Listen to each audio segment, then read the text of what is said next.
તાપી જિલ્લાના ઉચ્છલ તાલુકામાં આવેલા નુરાબાદ ગામે પ્રાથમિક શાળામાં તંત્ર દ્વારા 2 વર્ષ પૂર્વે નવા ઓરડાનું નિર્માણ માટે ખાતમુહૂર્ત કર્યું હતું, જે ઓરડા નિર્માણ કાર્ય આજ દિન સુધી શરૂ ન થતા ગ્રામજનોએ જિલ્લા વિકાસ અધિકારીને આવેદનપત્ર આપી વહેલા ઓરડાનું નિર્માણ કાર્ય શરૂ કરવામાં આવે તેવી માંગ કરી હતી।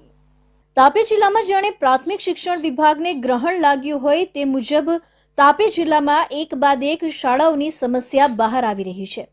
સરકાર એક તરફ વિકાસની રફતારને ઝડપી બનાવી રહી છે, ત્યારે તાપીનું સરકારી તંત્ર ગોકુળ ગાય ગતિએ ચાલી રહ્યું છે, જેની હાલાકી શાળામાં અભ્યાસ કરતા બાળકોએ વેઠવી પડી રહી છે।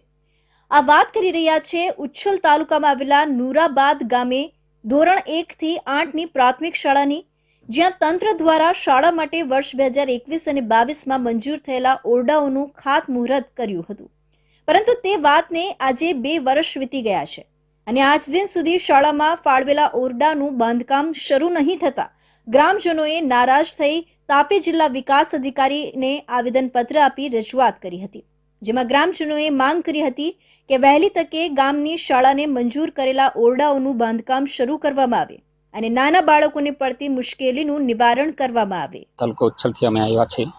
અમે ગ્રામજનો છે। અમે પ્રાથમિક શાળા નુરાબાદ ગામની અંદર જે ઓરડા અમારા મંજૂર થાય છે અને એ બનતા નથી, એના માટે અમે અહીંયા ડીડીઓને રજૂઆત કરવા માટે એક આવેદનપત્ર આપવા માટે આવ્યા હતા।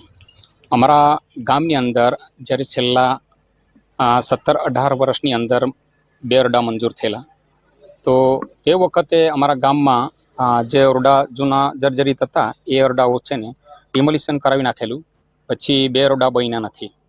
પછી હમણાં 21-22ની અંદર જ્યારે 4 ઓરડા મંજૂર થઈને આવ્યા અને 4 ઓરડા જ્યારે મંજૂર થઈને આવ્યા તો એ ઓરડા બન્યા નથી। હમણાં 2 વર્ષ જેવા થઈ ગયા છે, તો એના માટે અમે સાહેબોને રજૂઆત કરવા માટે આવેલા।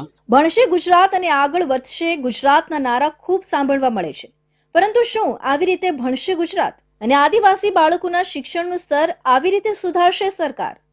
જ્યાં બાળકોને પાયાનું શિક્ષણ કહેવાય એવું પ્રાથમિક શિક્ષણનો પાયો જ નબળો હશે, ત્યાં કઈ રીતે આગળ વધશે ગુજરાત? હવે માત્ર વાતો નહીં પણ નક્કર કામ માંગે છે ગુજરાત, અને શિક્ષણ મંત્રી એ સત્વરે આ વિસ્તારની પ્રાથમિક શાળાના બાળકોનું ભવિષ્યને ધ્યાનમાં રાખીને જરૂરી પગલાં ભરવા જોઈએ એવી માંગ સ્થાનિકો કરી રહ્યા છે।